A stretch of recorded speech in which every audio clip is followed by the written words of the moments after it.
untuk pembukaan. Uh, Assalamualaikum warahmatullahi wabarakatuh. Salam sejahtera untuk kita semua. Selamat bergabung kawan-kawan di acara webinar dan donasi yang diadakan oleh Startup Borneo Foundation. Ini adalah sesi yang kedua, di mana minggu yang lalu kita sudah menyelenggarakan kegiatan yang sama, dan ini memasuki sesi kedua. Di sesi kedua ini kita menyiapkan 14 pemateri yang akan berbagi tentang berbagai macam hal terkait dengan teknologi dan perkembangan teknologi. Nah, di sesi yang kedua ini kita mengundang para profesional, para founder, para akademisi, pengusaha, dan lain-lain. Nah, dalam kesempatan ini, di dalam program ini kita sebenarnya mengapresiasi dan mendukung apa yang diselenggarakan oleh pemerintah, di mana kita mencoba untuk mengedukasi banyak orang melalui program work from home dan statement pemerintah tentang di rumah aja gitu ya. Karena apa? Karena kita yakin dengan kegiatan ini kita bisa menambah ilmu, kita bisa berdonasi, dan yang terpenting adalah kita bisa memutus mata rantai sebaran virus masif.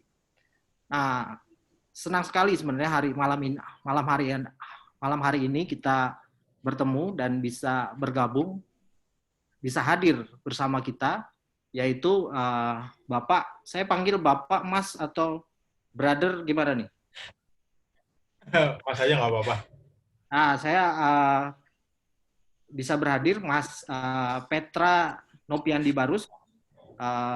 Mas Petra Nopiandi Barus ini adalah senior developer advokat ya dari Amazon Web Service. Dan tentu saja kita sudah tahu dan sudah mengenal perusahaan sebesar Amazon Web Service ya. Nah, hari ini beliau bersedia bergabung sharing bersama kita di Kalimantan gitu ya. Nah, kalau kita lihat apa sih Amazon gitu loh, dibandingkan dengan Kalimantan. Kan Amazon ini cuma satu sungai yang besar, sementara Kalimantan itu adalah kota 1000 sungai. Gitu. Banyak sekali sebenarnya kita punya sungai. Tapi ya mungkin kita perlu tahu malam ini apa sih yang dimiliki oleh Amazon, dan kita tahu teknologi Amazon sudah sangat jauh gitu ya. Kita berharap dengan mengetahui dengan kegiatan malam ini kita bisa terbuka, kita tahu, kita mengerti, dan menambah wawasan dan pengetahuan kita tentang teknologi yang dimiliki oleh Amazon. Nah, mungkin untuk mempersingkat waktu, pada malam hari ini kita berikan kesempatan kepada Pak Petra Barus, Mas Petra Barus, untuk memberikan materi selama kurang lebih 35 menit gitu ya. Nanti dilanjutkan dengan sesi pertanyaan. Dan tentu saja mungkin sebelumnya mungkin bisa diperkenalkan dulu. Apa sih sebenarnya teknologi yang dimiliki oleh Amazon, dan apa itu sebenarnya senior developer advokat itu seperti apa gitu. Nah, mungkin kepada Mas Petra Barus kami persilakan. Oke, ya saya boleh share screen dulu buat slide presentasi, atau mau pakai video juga? Bentar, video saya. Di share bisa. Oke, sebentar saya share screen dulu yang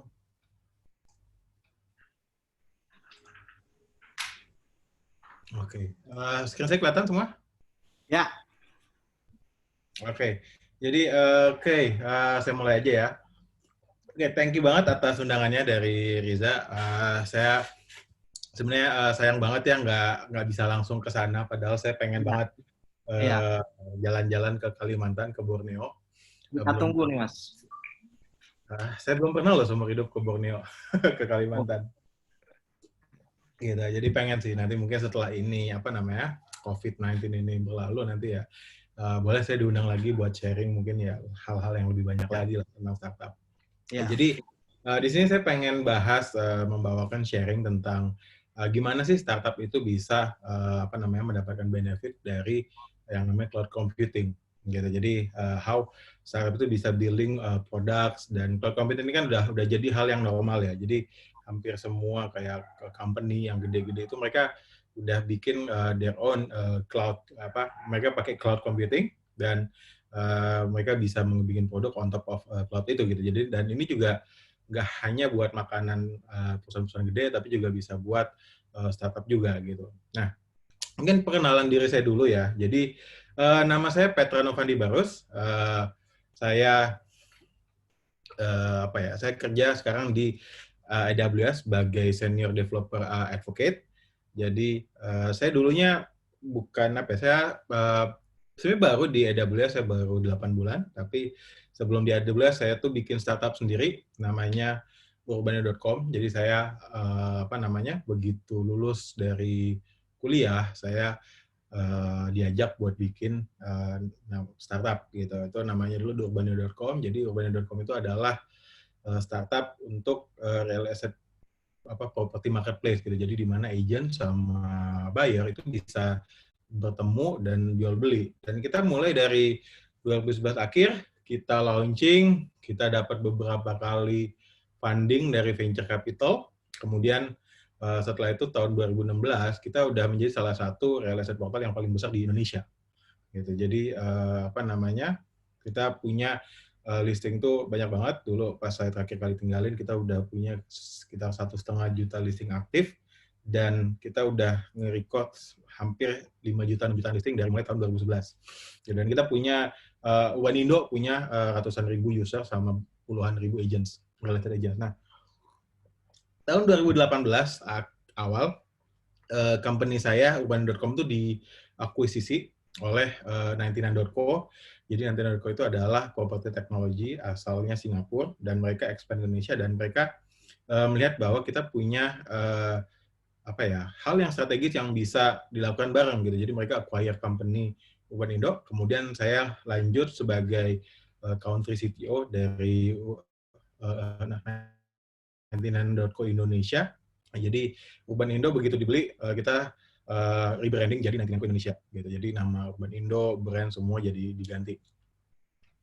Nah, baru saya sebagai country CTO, tugas saya adalah untuk menghandle semua technology sites, baik itu dari 99.co yang sebelumnya udah ada di Indonesia dengan Urbanindo gitu. Jadi di merging teknologinya, dan saya di situ menghandle visinya. Nah, baru setelah 2019 Agustus 2019 saya gabung ke AWS, saya pindah ke Jakarta, awalnya dari Bandung.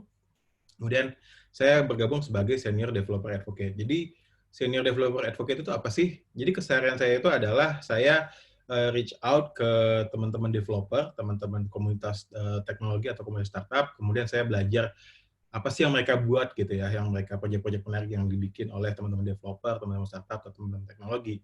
Gitu. Dan saya belajar apa yang mereka bikin, dan saya ngebantu mereka dengan merekomendasikan kira-kira produk AWS apa sih yang bisa ngebantu startup mereka gitu, atau proyek mereka. Nah, itu keseharian saya sebagai senior developer advocate, dan saya juga makanya saya senang banget ketemu dengan teman-teman startup di sini, karena saya juga background-nya dulu startup juga. Dan saya pas di Urbanindo dan lain-lain, saya udah pakai AWS. Jadi mulai dari kita pakai AWS dari tahun 2012. Saya dulu awalnya pakainya shared hosting VPS, kemudian nggak terlalu reliable. Dan kemudian saya gabung saya pindah memindahkan infrastrukturnya ke AWS.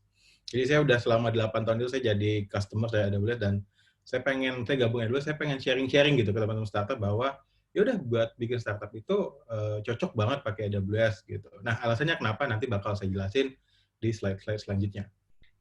Dan saya senang banget ngobrol soal startups, kemudian DevOps, kemudian develop aplikasi, kemudian gimana sih bikin sistem yang bisa menghandle jutaan atau lebih users gitu. Itu saya senang banget ngobrol, diskusi soal itu. Nah, teman-teman kalau misalnya habis ini pengen kontak saya, bisa lihat kontak saya di situ, bisa email barus@amazon.id. Jadi nanti kalau mau ngobrol-ngobrol lebih lanjut, just let me know. Saya sangat happy banget kalau bisa ngobrol-ngobrol dengan teman-teman sekalian. Nah, itu perkenalan dari saya. Oke, kemudian kalau ada yang mau nanya bisa resen aja ya. Mungkin kita biar nggak terlalu kaku. Gimana, Riza? boleh mungkin sambil jalan atau harus di akhir?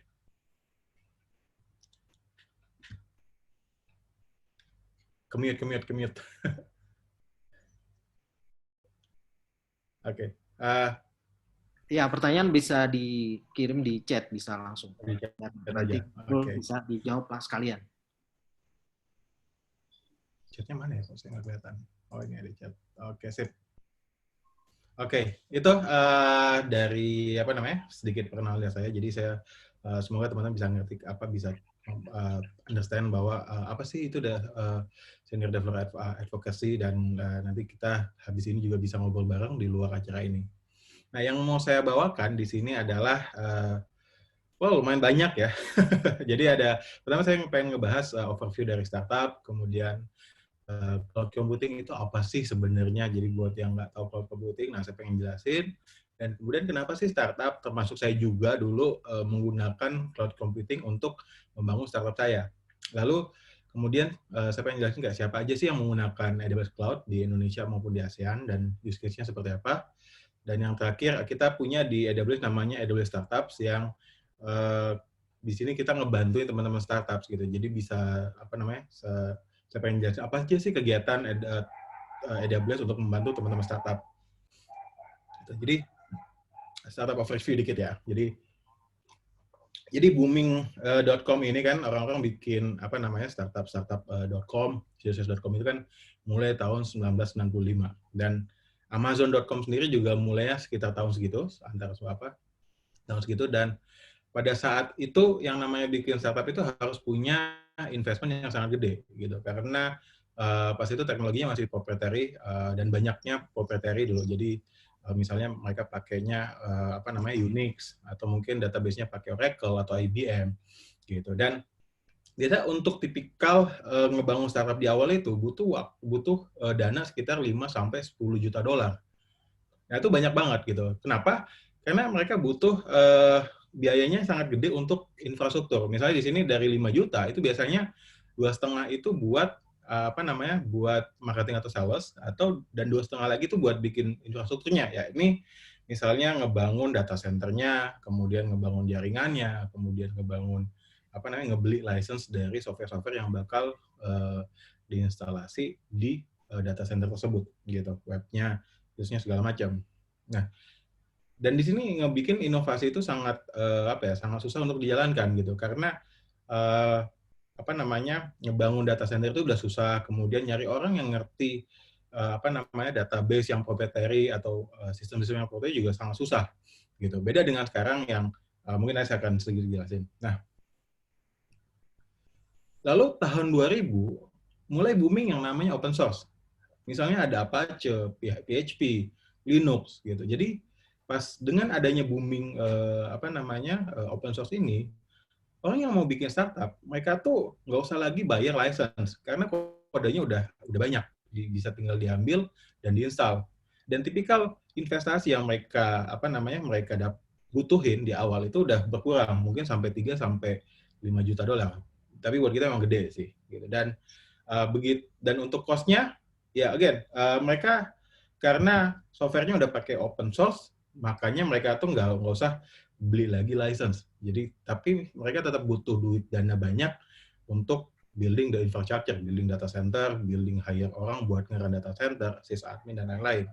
Dan inovasinya juga makin banyak, tapi makin banyak tapi nggak begitu banyak gitu, karena masih banyak butuh setting up infrastruktur. Jadi begitu orang pengen bikin fitur baru, mereka harus setup data center, server segala macam. Gitu. Lalu mulai tahun 2005 kita ada yang namanya cloud yang dipionir oleh Amazon. Jadi Amazon.com itu kan tahun 1995 adalah sebuah situs retail. Nah, mereka karena Amazon itu ngebikin sebuah situs yang sangat highly available, highly complex, Amazon menyadari bahwa kita punya kompetensi baru untuk nge-manage infrastruktur dan data center.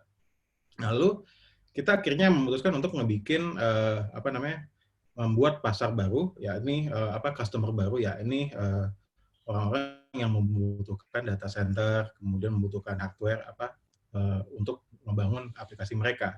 Jadi disitulah kita bikin namanya Amazon Web Services, yakni sebuah cloud computing providers, dan kita adalah subsidiary dari Amazon.com, gitu. Jadi agak beda.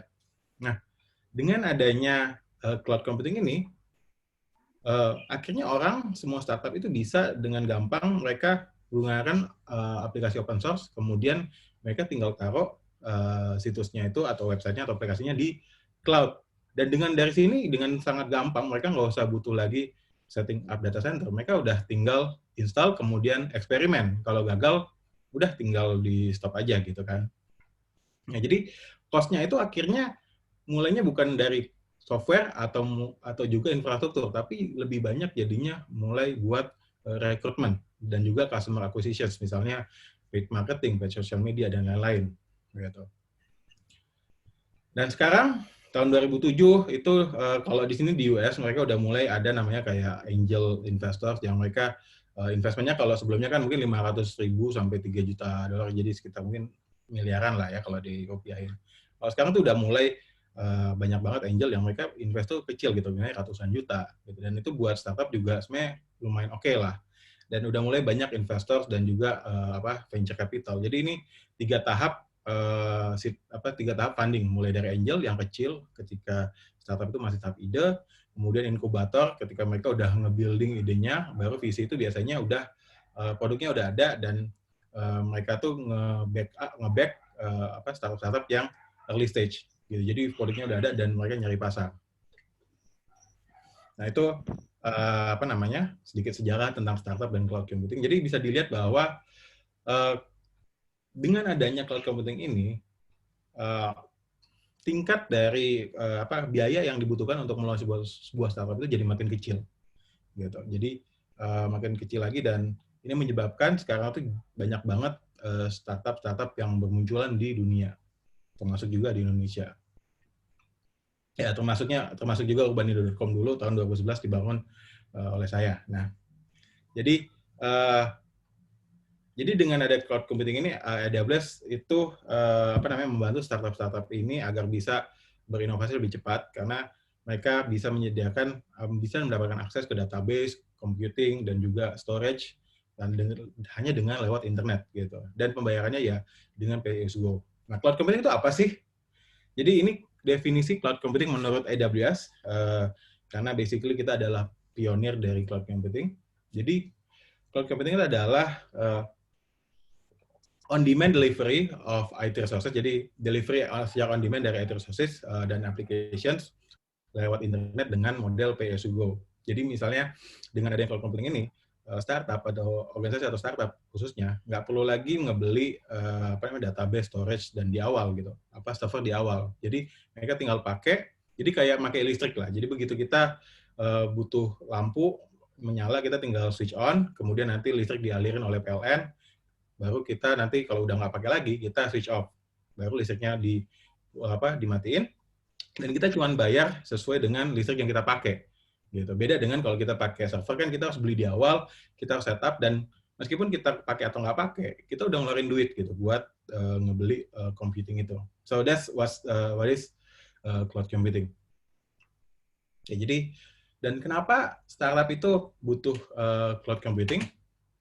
Jadi ada 5 hal kenapa startup itu butuh cloud computing. Jadi pertama elasticity, kemudian cost saving, lalu agility, lalu 4 itu inovasi, atau kita breadth and depth functionality, atau kita sebut inovasi, dan 5 adalah go global in minutes, hitungan detik. Oke, sebentar. Jadi mulai dari elasticity. Jadi ini tipikal traffic dari misalnya Amazon.com, traffic situs belanja Amazon.com. Jadi kalau kita lihat di sini, mereka tuh peak itu kalau begitu siang gitu kan. Kemudian begitu malam dia turun trafficnya.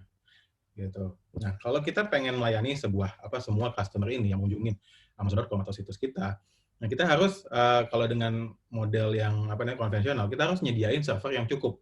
Gitu, server yang cukup agar agar si request ini bisa dilayanin. Cuman masalahnya adalah kalau Amazon gitu kan, misalnya di Amerika dekat-dekat Natalan, mereka biasanya meningkat gitu ya. Traffic meningkat. Tapi kalau di kita misalnya kayak dekat-dekat Lebaran lah ya, orang mulai belanja secara online atau Harbolnas orang belanja secara online. Nah, kalau misalnya mereka harus pakai cara konvensional dengan bikin capacity di awal, ini kapasitas cuma dipakai ketika trafficnya naik gitu. Sementara kalau kita lihat di sini yang nggak kepake itu sebanyak 76%. Sedangkan yang kepake cuma 20%. Jadi bayangkan kalau misalnya operasional kita adalah 100 juta gitu ya di sini. Jadi yang beneran kepake itu cuma 24 juta. 76 juta itu jadi waste. Padahal kalau kita bisa pakai 76 juta ini buat misalnya kayak hire developer atau misalnya kayak buat marketing atau bisa buat product management, dan ini bakal lebih efektif gitu buat company-nya ketimbang cuma buat beli server aja. Jadi dengan adanya cloud computing elasticity, company itu bisa apa ya? Bisa mengadjust servernya atau komputasinya atau misalnya resource-nya sesuai dengan jumlah resource yang dibutuhin. Jadi kalau butuh bayar, kalau lagi nggak dipakai nggak bayar. Jadi apa namanya cost-nya itu bisa dipakai untuk hal-hal yang lain. Jadi seperti ini gambarannya. Jadi ketika apa namanya demand-nya naik, maka dengan menggunakan jadi lihat yang garis titik-titik itu adalah prediksi dari demand-nya, dan kemudian kalau kita pakai hardware rasional, dia kan harus nambahin terus gitu. Nah, jadi kalau misalnya ketika demand-nya itu melebihi kapasitas, maka kita punya loss opportunity. Jadi ada orang yang pengen beli di situs kita, tapi karena situs kita itu nggak mampu melayani, mereka jadi nggak beli gitu. That's loss opportunity. Kemudian kalau misalnya demand-nya itu actual demand-nya itu di bawah dari kapasitas, berarti kita tuh ada biaya yang kita buang yang sebenarnya bisa digunakan untuk hal lain. Nah, jadi dengan AWS, dengan cloud, itu bisa kita bikin agar server kita atau komputasi kita, resource kita itu menyesuaikan gitu. Nah, itu untuk agility dan elasticity. Jadi dengan adanya kalau misalnya kita pakai cloud itu sumber resource kita bisa lebih elastis. Lalu kedua adalah cost saving. Jadi dengan adanya cloud computing kita tuh bisa menggantikan yang awalnya capital expenditure atau pengeluaran di awal untuk beli server atau data center, itu bisa diubah jadi variable expense. Jadi biayanya nanti akan mengikuti demand dari dari pengguna kita gitu. Jadi misalnya capital expense itu kan biaya kita membeli server di awal. Kemudian operational expense itu adalah biaya untuk menjalankan si data center itu gitu kan. Jadi kita misalnya bayar listrik, bayar jaringan, bayar kabel, atau misalnya bayar ngegaji orang buat ngejagain, maintain gitu. Jadi dengan cloud computing, jadi capital expense ini bisa nggak usah lagi dikeluarin, dan itu bisa dipakai untuk hal lain. Misalnya buat marketing, buat atau buat mungkin kayak staff gitu. Dan nanti expense-nya itu akan diubah tergantung dari demand yang dibikin. Jadi ketika demand dari startup kita itu naik, maka yang kita bayar naik. Kalau misalnya demand-nya turun, ya yang kita bayar juga turun. Gitu. Nah, dan dengan adanya economies of scale dari AWS, ini lama-lama cost-nya ini bakal makin berkurang. Jadi dengan adanya AWS mempunyai banyak customers, kita punya usage-nya akan makin banyak. Dan dengan usage-nya makin banyak, infrastruktur yang kita bikin akan makin banyak lagi. Nah, kalau kita bikin infrastrukturnya makin banyak, maka kita akan mendapatkan yang namanya economies of scale. Jadi misalnya kita bisa membeli server lebih banyak dengan diskon gitu kan. Atau kita membuat otomatisasi di infrastruktur kita, dan nanti ini akan menghemat biaya operasional, biaya administrasi. Lalu dengan economy of scale ini, maka cost-nya akan makin turun. Dan selanjutnya adalah cost makin turun, ini penurunan ini bakal kita kembalikan ke customers dalam bentuk price yang menurun gitu. Jadi AWS itu dari mulai tahun 2006 kita udah sering banget melakukan diskon. Jadi hampir 80 kali diskon, dan kita akan terus melakukan itu gitu. Jadi that's why cost itu adalah sesuatu yang sangat sangat menarik, interesting buat startup. Karena kan kita tahu startup itu kan, dan saya juga dulu ngalamin, kita nggak punya banyak nggak punya banyak duit, dan kita cuma berharap dari funding aja gitu. Dan kemudian juga selanjutnya adalah agility. Jadi dengan menggunakan cloud itu kan kalau misalnya kita pakai data center atau konvensional, kita biasanya kalau kita punya ide, kita harus nungguin data centernya di setup dulu, gitu. Dan itu butuh waktu mungkin berhari-hari atau berminggu-minggu. Tapi dengan adanya cloud, kita begitu kita punya ide, oh misalnya kita pengen bikin fitur baru gitu ya. Nah kita tinggal nyalain server aja dalam hitungan menit, lalu kita deploy. Kemudian kalau misalnya idenya nggak bagus atau nggak dapat traction, kan startup itu kan uh, harus terus bereksperimen gitu karena untuk bisa mencari pasar yang cocok gitu. Jadi dengan adanya cloud ya begitu eksperimen yang nggak berhasil kita bisa tinggal matiin aja gitu dan kita cuma bayar dengan apa yang kita pakai gitu dan kita bisa dengan sangat gampang menggunakan multiple environment untuk pengembangan kita. Jadi kalau kita bisa ngembangin dua fitur yang bersamaan tapi terpisah gitu untuk misalnya keperluan eksperimen. Dan yang selanjutnya adalah inovasi ya atau di sini kita sebut breadth and depth functionalities. Kenapa? Karena AWS itu punya 175 services yang bisa dipakai. Jadi kalau misalnya teman-teman di sini sering main Lego ya, jadi teman-teman bisa ibaratin service-service yang ada di AWS itu kayak Lego. Jadi teman-teman pengen bikin sebuah produk, tinggal ngambil Lego-Lego yang mana dan bikin produk dengan Lego-Lego tersebut gitu. Tahu kan yang Lego yang kecil itu yang mainan anak-anak, tapi teman saya juga udah umur 40 juga tetap beli kok Lego. Jadi building block lah istilahnya. Dan kenapa saya dulu di Urbanindo kita rilis fitur dengan cepat? Karena kita tinggal pakai, ya prinsip saya adalah ya kalau udah dibikin orang lain ngapain kita bikin lagi gitu. Jadi saya lihat AWS punya ini, ya udah kita pakai aja. AWS punya data analytics, ya udah kita pakai aja. Jadi kita nggak lagi harus ngebikin ulang dari awal dan kita bisa fokus dengan inovasi yang pengen kita jalanin ke customers gitu. Karena kalau kita bikin ulang dari awal sebenarnya itu nggak akan ada pengaruhnya buat customers gitu. Karena kita bisa aja pakai yang lain. That's why dengan menggunakan AWS, startup itu bisa lebih mudah untuk berinovasi. Karena bisa tinggal pakai apa yang ada di AWS. Lalu selanjutnya adalah go global in minutes. Jadi dulu kita sebenarnya punya listing, sejutaan listing. Kita dulu Urbanindo, ini cerita dari pengalaman, kita dulu punya listing sebenarnya banyak kan di Indonesia, tapi ternyata banyak juga yang nyari mereka nyari dari misalnya dari US. Jadi saya dulu sering ketemu kayak banyak kasus di mana customer saya yang buka Urbanindo itu sebenarnya orang-orang dari US yang mau balik ke Indonesia. Atau mereka punya gaji gede di US, tapi mereka pengen invest properti di Indonesia, gitu. Nah, kan kita pengen supaya kita pengen supaya kita bisa nge-serve pelanggan-pelanggan yang juga nggak hanya di Indonesia, tapi di tempat lain, gitu. Nah, kalau misalnya kita nggak pakai cloud, kita harus bikin misalnya server di Amerika dulu, gitu. Baru customer di Amerika bisa pakai dengan dengan experience yang sangat bagus. Kalau mereka harus akses server kita misalnya di Indonesia, kan itu latensinya lumayan lama ya, lumayan. Dan mereka nanti bisa ngeliat kayak situs yang lambat gitu. Nah, AWS ini punya yang namanya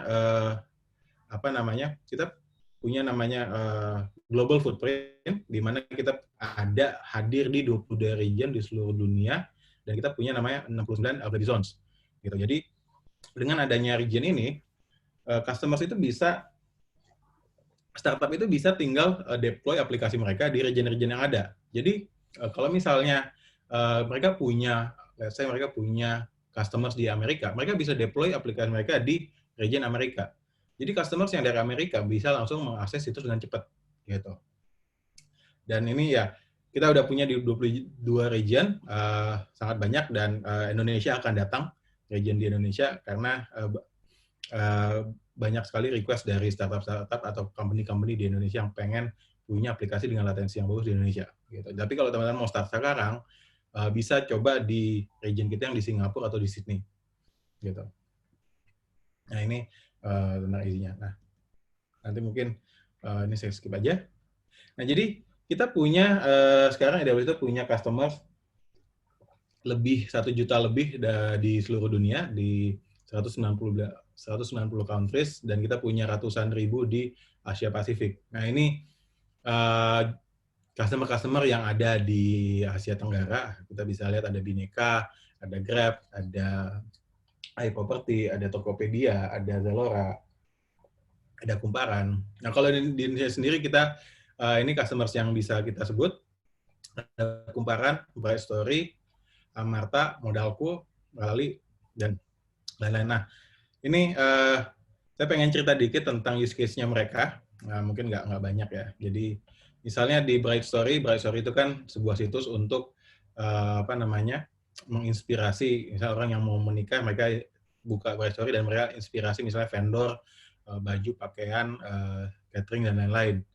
Gitu. Ini salah satu customer AWS juga dan mereka mereka sekarang udah diakuisisi oleh Tokopedia dan mereka ketika mereka diakuisisi mereka punya sekitar 700.000 visitor yang gabung, yang visit setiap bulannya gitu. Dan mereka menggunakan layanan-layanan dari AWS untuk melayani user sebanyak ini.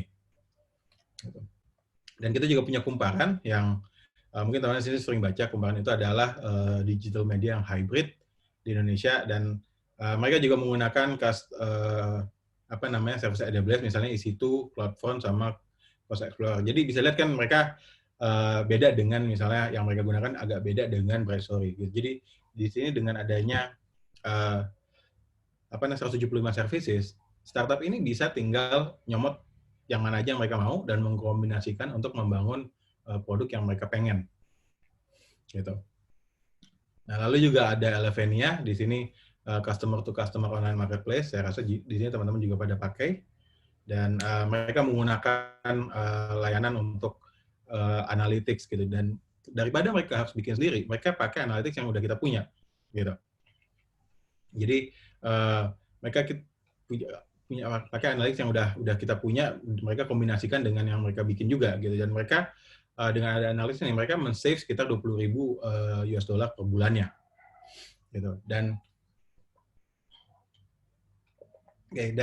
mereka juga menggunakan apa namanya teknologi machine learning kita untuk apa namanya meningkatkan produk quality gitu. Jadi dengan adanya kita punya namanya Amazon Recognition, ya ini service untuk pengenalan objek gitu. Jadi mereka bisa mengenali seperti apa sih objek-objek apa produk-produk mereka yang bisa di-improve gitu. Dan kita punya juga Credivo. Credivo ini mereka menggunakan AWS untuk melakukan data processing yang sangat besar setiap harinya gitu. Jadi di sini mereka punya misalnya 20 sampai 30 giga data yang mereka collect setiap harinya dan mereka ya dengan adanya pakai AWS, mereka bisa memproses data-data ini tanpa harus takut prosesnya ini akan fail gitu, tiba-tiba rusak gitu karena kita menawarkan layanan yang highly available dan highly scalable. Jadi kalau misalnya datanya makin gede, ini bisa apa namanya dijangkau oleh kita gitu. Karena kita layanan udah highly scalable. Oke. Nah, di sini saya pengen jelasin tentang aktivitas AWS di Indonesia untuk membantu startup di sini. Jadi mungkin saya rasa teman-teman di sini mungkin belum terlalu familiar apa sih yang kita lakuin di Indonesia yang ngebantu teman-teman startup gitu. Nah, jadi saya rasa sini mungkin butuh buat diperhatikan karena saya yakin materinya itu sangat berguna buat teman-teman startup di sini. Nah, jadi kita punya satu tim di AWS namanya startup team yang tugas kita adalah kita pengen ngebantu entrepreneur yang ada khususnya di Indonesia gimana supaya para entrepreneur ini mereka punya ide yang sangat bagus dan mereka bisa nge-build startup teknologi yang successful dengan menggunakan platform AWS. Dan kita punya banyak sekali partner termasuk diantaranya venture capital di dunia dan di Indonesia juga. Jadi di sini mungkin salah satunya bisa dilihat venture capital apa aja yang di Indonesia yang kerjasama sama kita gitu. Dan kita di sini ngebantu mereka, kita bersama-sama gimana kita bisa ngebantu portofolio mereka juga dan juga startup yang ada di Indonesia. Nah, kalau untuk di global kita punya seperti Y Combinator atau Anderson Horowitz dan juga Sequoia. Dan kita tim startup ini udah ada di 20 negara di dunia, termasuk di Indonesia gitu. Jadi kalau misalnya dilihat di sini ada yang lumayan terkenal di Indonesia kan, seperti Ventures dulu yang invest juga di startup saya, kemudian juga ada apa namanya Seed Plus, Angin, Alpha JWC, GDP dan lain-lain. Nah, jadi apa sih yang kita lakukan untuk membantu teman-teman startup? Jadi yang pertama adalah kita ngebantu kredit dan training. Jadi kita di sini apa namanya supaya kita teman-teman kalau misalnya pengen bikin startup atau pengen deploy aplikasi kan harus menggunakan infrastruktur. Nah, di sini kita pengen ngebantu supaya teman-teman itu bisa coba eksperimen tanpa harus takut resiko yang sangat besar di awal gitu. Makanya kita di sini juga ngasih misalnya bantuan dalam bentuk kredit dan juga training gimana caranya teman-teman bisa utilize AWS untuk ngebangun startupnya.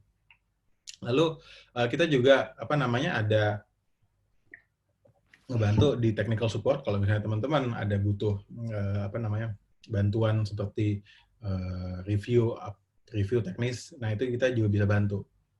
Dan kita selain itu kita juga ngebantu gimana teman-teman nggak hanya teman-teman menggunakan AWS, kita juga bisa bantu ngebangun ekosistem. Misalnya dengan apa namanya ngebantu mendekatkan teman-teman dengan misalnya ekosistem yang ada, misalnya seperti customer kita yang lain kan kita punya 1 juta customers di dunia gitu kan, jutaan customers di dunia, dan kita bisa ngebantu dengan nge-matching kolaborasi antara startup-startup yang kita bantu gitu. Dan kita bisa ngenalin gitu, oh ini misalnya teman-teman punya sebuah apa namanya sebuah problem atau challenge, nah kita tahu kita punya partner atau kita punya customers yang mereka punya solusi di challenge itu. Nah kita bisa bantu untuk mengalin dan ngebangun ekosistem. Dan kita juga ada juga salah satunya kita ngebantu mentorship dalam hal bisnis. Dan karena tim startup ini background-nya adalah mereka semua dari yang udah pernah bikin startup, yang sukses juga, dan mereka gabung ke AWS, dan mereka punya misi adalah gimana mereka bisa ngebangun lebih banyak startup lagi. Gitu. Lalu, ya, kalau untuk kreditnya kita up to 100,000, jadi 100,000 USD, tergantung startupnya. Kalau teman-teman startupnya masih kecil, mungkin nggak perlu sampai 100,000 ya. Kemudian apa namanya?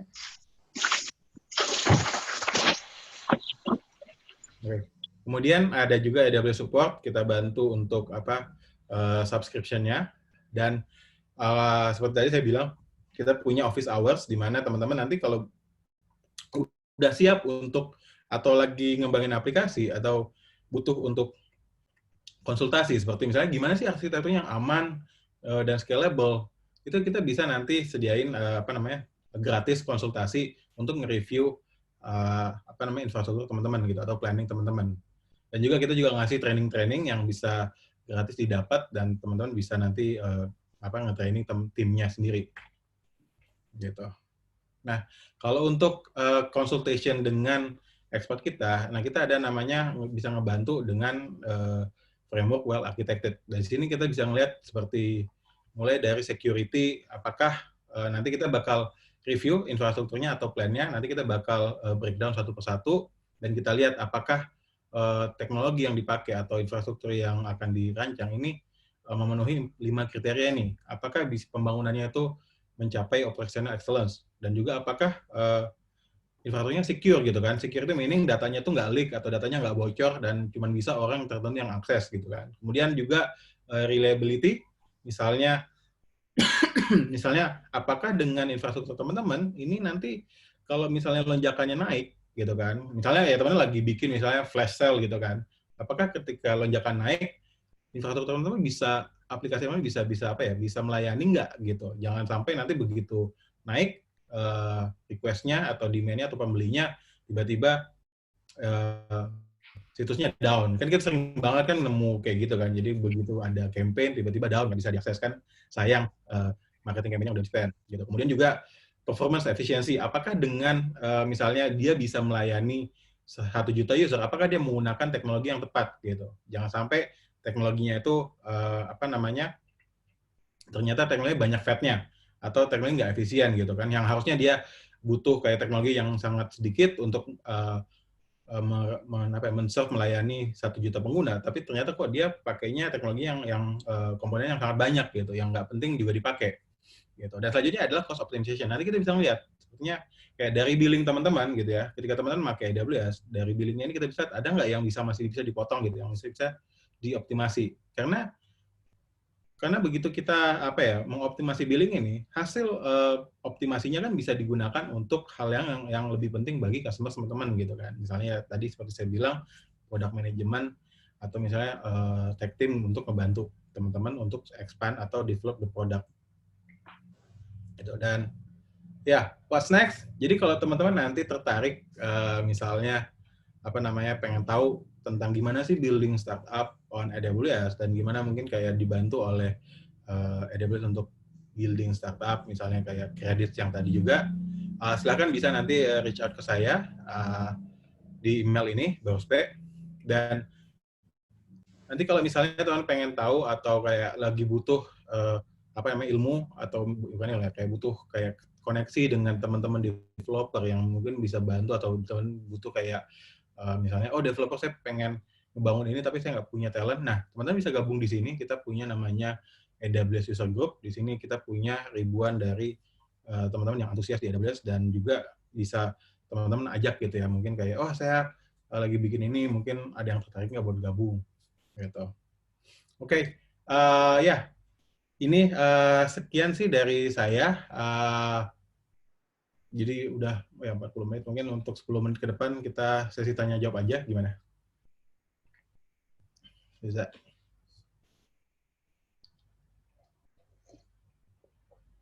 Halo? Ada yang punya pertanyaan? Bisa di Q&A di chatnya. Oke.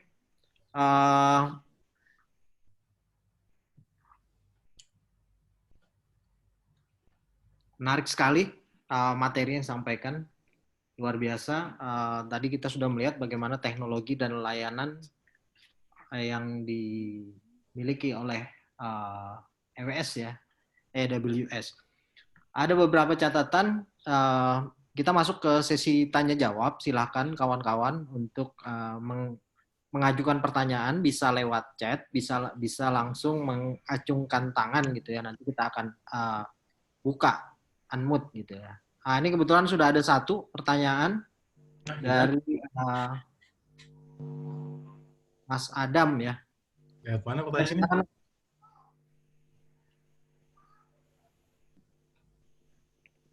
Cek.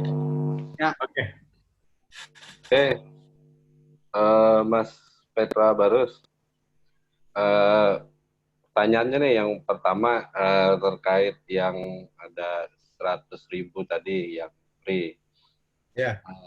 Itu kita kan nanti kalau untuk startupnya kami rencana menggunakan awalnya mau menggunakan Contabo. Contabo ini yang kapasitasnya yang kapasitas SSD nih, PPS. SSD. Kira-kira itu nanti persamaannya yang mana ya? Dan kita itu nanti rencananya ada sampai integrasi dengan core perbankan. Jadi kira-kira yang mana tuh yang cocok? Terus pertanyaan kedua, boleh dua ya? Boleh. Tadi saya ada lihat juga tuh untuk yang Hara. Hara itu kan dia blockchain ya. Betul. Nah itu cloud computing seperti apa tuh yang digunakan oleh Hara di AWS? Seperti itu aja, Om Petra Barus. Oke, so pertanyaan pertama ya, sebentar. Saya sharingnya gimana ya? Oke, untuk pertanyaan pertama, jadi saya nggak terlalu tahu sih tentang yang tadi disebutin. Tapi yang jelas adalah kayak kalau pakainya di AWS, itu kita charge untuk instance-nya kan per detik ya, kalau untuk Linux. Tapi kalau untuk Windows kan per jam. Jadi Mas Adam di sini nanti bisa mungkin deploy dari yang kecil dulu, atau nanti yang kecil dulu, nanti begitu apa namanya, udah deploy, dicoba dites. Nanti kalau misalnya udah out capacity ya bisa tinggal dinaikin lagi aja gitu. Karena kan bayarnya per jam bukan per bulan. Beda kalau misalnya kalau bayarnya per bulan kan sayang udah jalan sebulan ternyata kekecilan gitu kan. Dan kan yang selanjutnya kan sayang apa namanya yang udah dibayar kan sayang gitu. Tapi kalau misalnya dengan AWS, kalau misalnya pakainya Linux itu kan per detik. Jadi ya udah kalau misalnya kekecilan bisa digedein dan juga kalau misalnya kegedean ya bisa dikecilin gitu. Dan bayarnya cuma per detik yang dipakai gitu. Dan kalau untuk perbankan ya again tergantung use case-nya. Kita juga punya teman-teman di sini customers kita yang mereka itu punya customers perbankan juga gitu. Tapi saya juga nggak boleh nyebutin namanya sih. Kalau untuk Hara token sebenarnya Hara itu ada use case-nya. Justru tadi itu sebenarnya saya pengen masukin Hara, tapi ternyata apa saya kira nggak banyak yang tahu, tapi sebenarnya mana ya? Saya cari dulu ya. Iya, ya.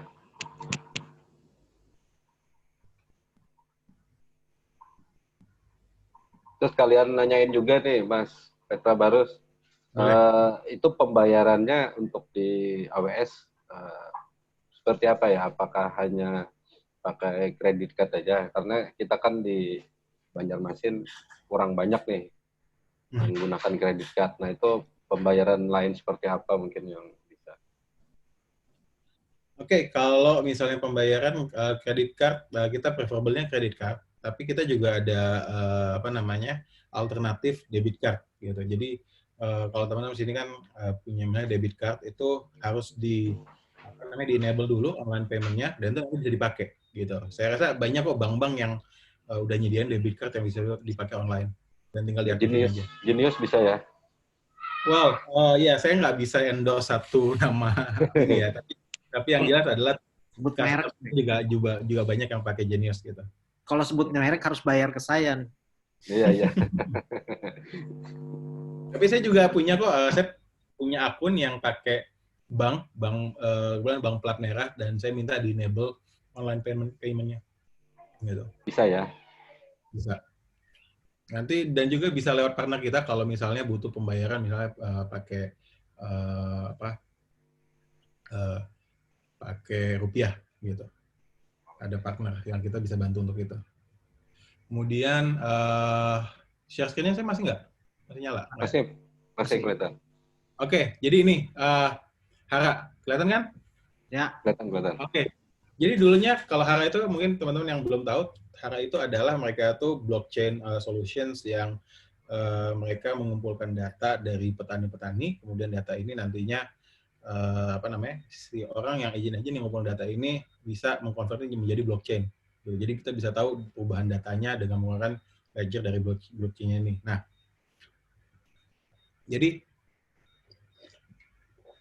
yang dipakai dari si Hara ini antara ya EC2 sama Lambda. Jadi mereka tuh awalnya mereka menggunakan on-premise server. Nah, kalau untuk blockchain-nya mereka kan udah bikin teknologi blockchain sendiri, gitu. Dan awalnya mereka ya pakai on-premise server. Dan ini kan ketika mereka menghadapi lonjakan dari usage-nya, mereka ya udah susah mengkonfigurasinya, gitu. Dan ini kalau mereka butuh server baru, mereka membutuhkan waktu ya harian gitu untuk mendapatkan server itu. Tapi dengan menggunakan di situ atau komputer server kita, mereka ya tinggal dalam hitungan menit udah bisa nyala sendiri dan mereka bisa tinggal deploy gitu. Jadi mereka bisa tetap melayani request atau lonjakan penggunaan yang gede.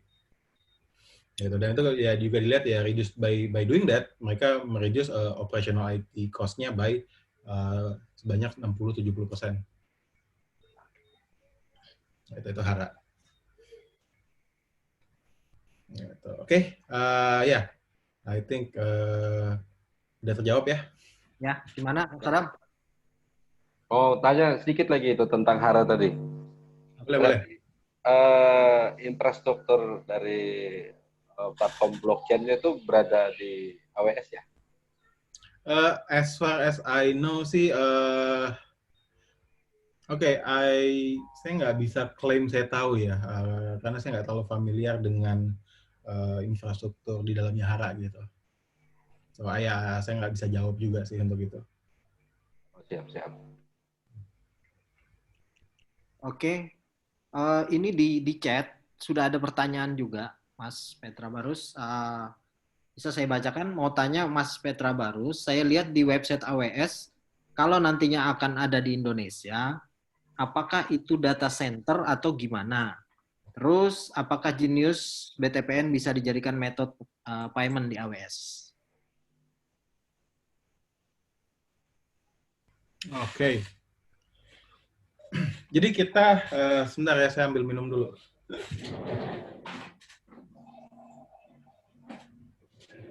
Oke, sorry. Sorry, maaf. Jadi, ya, kita akan ada region, kita sebutnya region baru ya. Jadi, region itu agak beda dengan yang disebut region oleh cloud provider yang lain. Oke, jadi satu region itu kita punya, ini saya kasih. Ini konsep dari region di AWS. Jadi begitu kita nanti masuk operasional di Indonesia, region kita. Jadi region di Indonesia itu kita punya nanti sebanyak 3 availability zone. Gitu. Jadi satu region ini ada multiple availability zones. Untuk di Indonesia nanti rencananya ada 3. Jadi satu availability zones itu adalah satu atau lebih data center. Gitu. Satu atau lebih data center.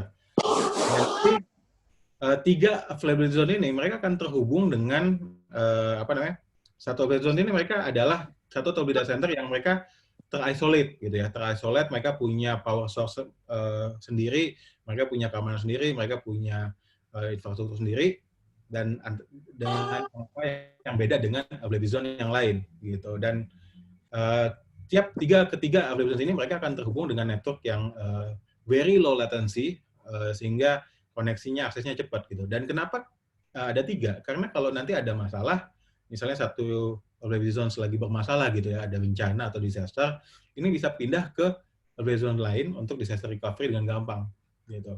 Nah, ini sangat beda konsepnya dengan cloud provider lain yang mereka kadang nyebut region itu dengan satu data center. Kalau kita satu availability itu terdiri dari satu atau lebih data center gitu. So ya, itu region dengan data center, jadi ada bedanya. Jadi nanti kita di Indonesia bakal ada region dengan 3 availability zones. Lalu apakah Genius BTPN bisa dipakai? Saya nggak bisa mengendorse, tapi customer saya juga banyak yang mengatakan mereka bisa pakai gitu. Saya juga bisa pakai. Berikutnya nih dari Jaki Bandung nih Mas. Apakah cloud yang berkapasitas besar dengan pembayaran murah? Adakah cloud yang berkapasitas ya? That depends what you mean besar ya. Jadi kalau kita di AWS kita punya satu layanan namanya Lightsail. Ini saya sangat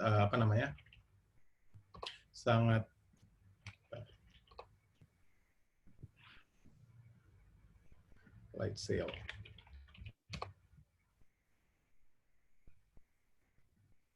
Nah, jadi ini Lightsail. Jadi ini server yang high performance juga, dan kapasitasnya yang paling kecil adalah $3,5 per bulan gitu, dengan per bulan pertama tuh gratis. Jadi kalau teman-teman pengen nyoba deploy aplikasinya setelah bikin aplikasi, nanti bisa coba di sini aja gitu kan, karena ini kan cukup murah. $3,5 itu mungkin kalau dikonversi jadi kayak 1 gelas Starbucks kali ya gitu. Jadi kalau misalnya teman-teman nyoba, wah kebetulan ini udah ada.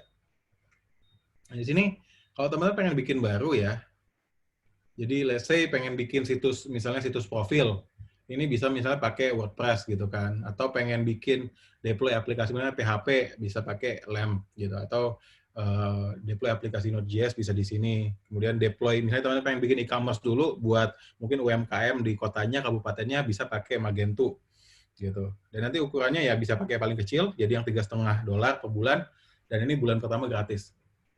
Gitu. Jadi nanti kalau misalnya udah over capacity, ya bisa tinggal upgrade ke atas-atasnya lagi gitu, yang $5, $10. Oke. Nah,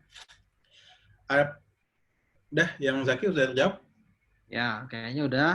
Kemudian ada Muhammad Galih. Kali. Ya, ini Apakah oke. ya. Apakah ada program AWS Goes to Campus dan program education seperti itu? Terima kasih. Yes, kita ada namanya AWS Educate. Jadi nama programnya awseducate.com. AWS Educate. Nanti bisa teman-teman akses di awseducate.com. Gitu. Jadi di sini pas AWS Educate. Jadi kalau teman-teman di sini adalah educator atau dosen atau guru, teman bisa nanti join di sini, nanti bisa bikin kelas. Nanti kelasnya teman-teman bisa invite student-studentnya, nanti bisa studentnya nyoba AWS dengan modul-modul yang udah kita punya gitu. Dan nanti ya kalau misalnya COVID-19 ini udah berakhir, kita juga bisa datang ke kampusnya buat buat sharing atau buat bikin training, atau ya kalau mau bikin training online juga nanti bisa ngubungin saya, nanti saya bisa connect dengan teman-teman di AWS Educate ini gitu. Oke. Berikutnya Mas, kapan region Indonesia launching? Kita tahun lalu kita udah umumin bahwa operasionalnya kalau nggak akhir 2021 atau awal 2022. Gitu.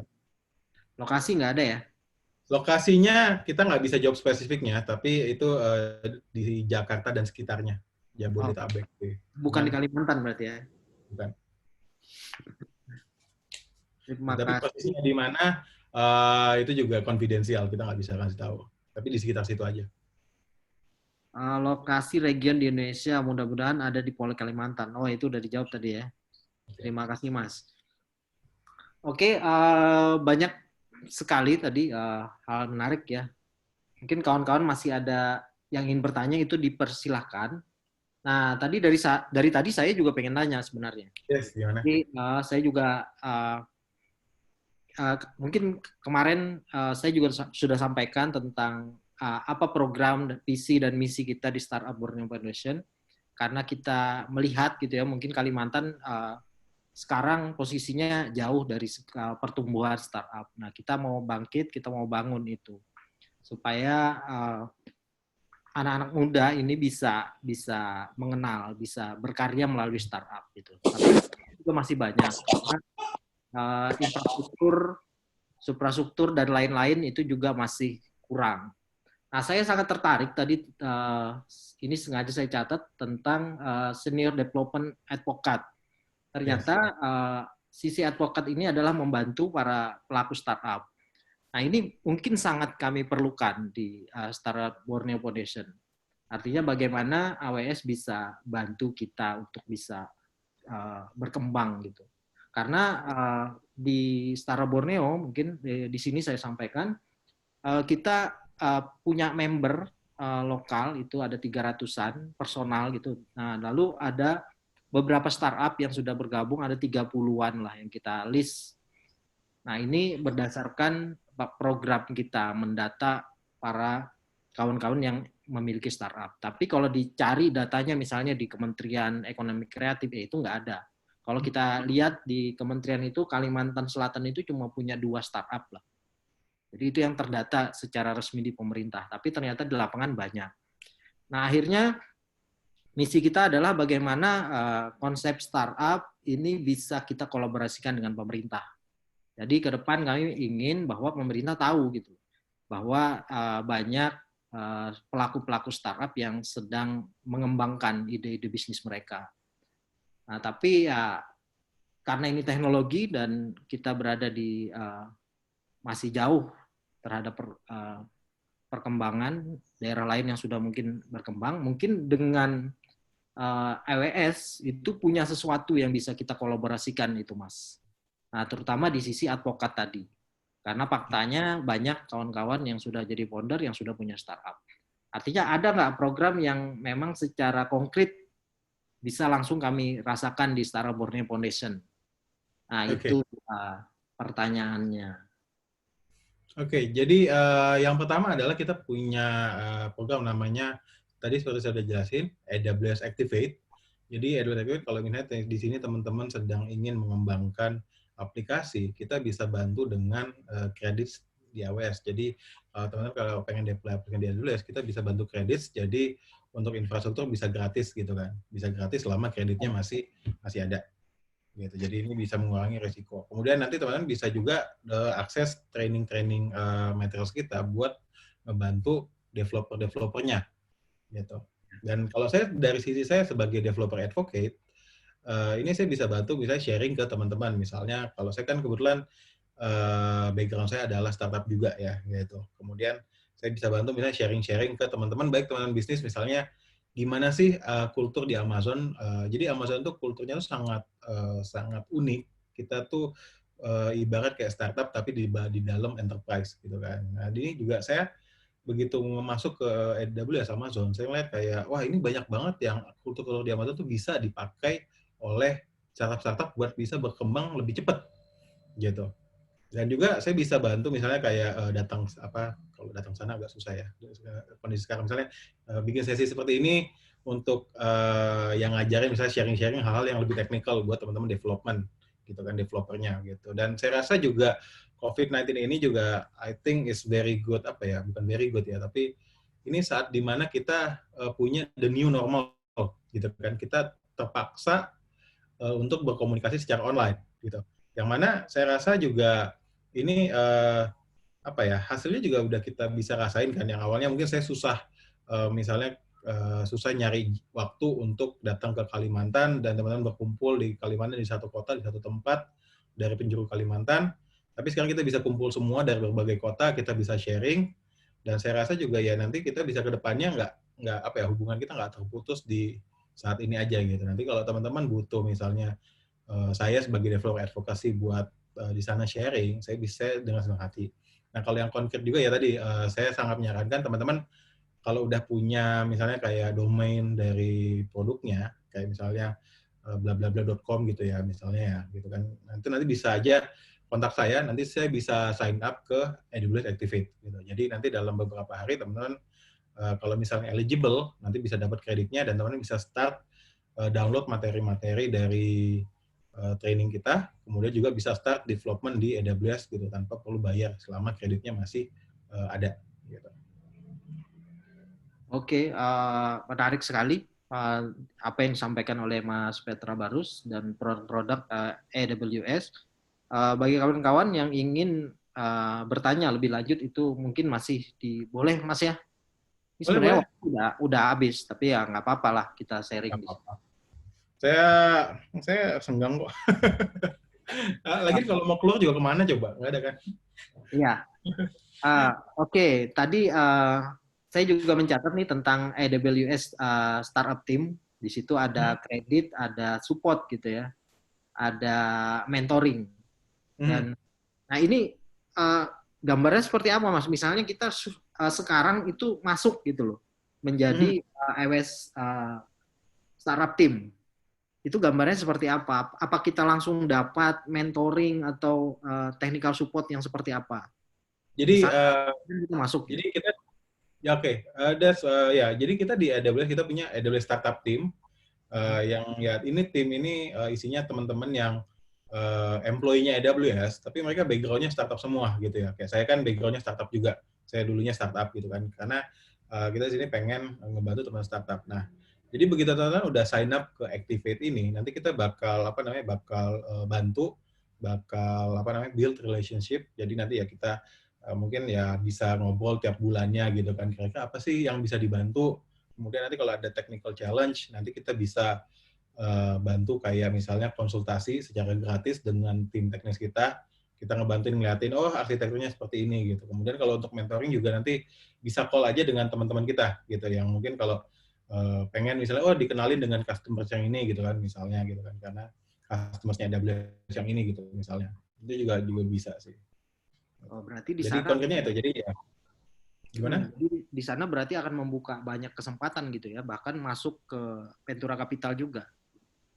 Iya, tadi kan kita punya kita punya partners ya Capital Ventura ini partners kita di Indonesia ya ada banyak kayak Golden Gate, East Ventures, kemudian Angin, Seed Plus, dan lain-lain, GDP, Alpha, GWC juga. Itu vendor-vendor yang partners kita yang ada di Indonesia. Dan kita memang building that relationship. Jadi kalau startupnya misalnya udah gede atau misalnya butuh kita kenalin gitu kan, ya we can do introductions. Oke. Definitely. Itu menarik sekali dan tentu saja menjadi peluang bagi kawan-kawan untuk bisa berkembang. Ini satu lagi pertanyaan dari saya. Kadang-kadang gini, ketika kita sudah menjadi user gitu loh di server atau cloud perusahaan lain, kadang-kadang mau pindah itu kok susah sekali, gitu Mas. Ada solusinya nggak kira-kira? Saya kan ngalamin udah berlangganan cloud hosting gitu ya, sudah lama, tapi ketika kita mau pindah untuk narik datanya itu susah sekali. Ya, ya kita definitely bisa bantu. Kita juga punya program di startup adalah migration. Jadi kita bisa bantu bikinin strateginya gimana caranya migrasi dari provider lain ke AWS, strateginya seperti apa. Karena kita tahu kan AWS itu kan yang punya fitur paling banyak. Jadi kalau teman-teman di sini bangun AWS, definitely teman-teman bisa develop much agile gitu. Karena tinggal pakai fitur-fitur yang ada di AWS. Dan we have like the most features compared to other cloud provider gitu. Jadi kalau teman-teman decide bahwa wah saya di provider ini jalannya agak nggak agile nih karena apa-apa harus bikin gitu kan. Ya we can definitely help buat bantu kayak strategi buat migrasinya gitu. Karena we have done that a lot dan kita punya experience karena bukan hanya mungkin Riza aja yang punya pengalaman mindahin dari provider A ke AWS kan. Kita juga punya customers yang punya hal yang sama gitu kan, dan kita bisa definitely share the same experience gitu. Strateginya seperti apa sih? Oke, menarik sekali. Kalau kita lihat di kolom chat ini ada Mas Muhammad Galih, nanti akan lanjut kontak via email. Oke. Lalu kayaknya kawan-kawan yang lain mungkin masih ada. Kalau tidak, mungkin kita cukup ya. Jadi waktu sudah menunjukkan pukul 21:19, memang lewat, tidak seperti biasanya. Ya, kalau di kan sana udah agak malam ya, saya lupa. Ya, ada 1 jam. Terima kasih atas kehadiran kawan-kawan di acara webinar kali ini. Kembali saya ingatkan bahwa kegiatan ini kita laksanakan untuk mengapresiasi dan menjalani apa yang dianjurkan oleh pemerintah supaya kita membatasi aktivitas kita di luar untuk ketemu dengan orang lain. Dan kemungkinan dengan kegiatan-kegiatan semacam ini juga ini membuka cakrawala baru ya, di mana tadi sampaikan oleh Mas Petra Barus, yang biasanya kemungkinan kalau mau datang ke Kalimantan itu juga agak susah. Tapi dengan metode ini, hari ini kita bisa bertemu. Nah, mungkin ini adalah sebuah langkah yang bagus gitu ya dalam hal transformasi. Bagaimana kita maju selangkah untuk lebih memanfaatkan teknologi digital. Nah, itu mungkin dari kami, dan satu lagi saya ingatkan bahwa program ini adalah program donasi untuk membantu para petugas medis untuk dengan cara menyediakan alat pelindung diri bagi mereka yang sekarang berjuang untuk memutus rantai sebaran virus COVID-19. Nah, sebelum kita mengakhiri menutup acara ini, mungkin dari Mas Petra Bos ada yang ingin disampaikan? Saya rasa untuk penutup, jadi saya sangat senang bisa di-share di sini dan saya bisa ketemu teman-teman startup, dan juga saya berharap komunikasinya nggak putus di sini aja, karena saya pernah ngalamin bikin startup jatuh bangunnya, dan saya pengen teman-teman di sini bisa belajar hal baru dan bisa membuat kesalahan baru lah gitu, eksperimen hal baru. Jadi please kalau misalnya, saya berharap ya apa yang saya jelasin ini udah bisa memberikan inspirasi, dan kalau misalnya ada yang ingin ditanyakan, ingin belajar lebih lanjut atau pengen tahu lebih lanjut tentang startup di AWS, please do reach out to me. I think sekian. Thanks a lot. Oke, menarik sekali, dan saya yakin banyak sekali teman-teman akan terbantu dengan program ini. Kami juga sangat bersyukur bisa memberikan manfaat dan pengetahuan bagi kita semua. Sebelum saya pamit, kami ingin menyampaikan bahwa jika ada kesalahan, ucapan, dan lain-lain, kami mohon maaf. Mudah-mudahan di acara berikutnya kita masih bisa ketemu lagi. Dan saya ingatkan, besok kita akan ada materi di pukul 10 pagi, ya, pembicara dari akademisi, dosen dari Sekolah Tinggi Teknik Tanah Laut. Ya, mungkin cukup pertemuan kita pada hari ini. Saya akhiri dengan mengucapkan wassalamualaikum warahmatullahi wabarakatuh.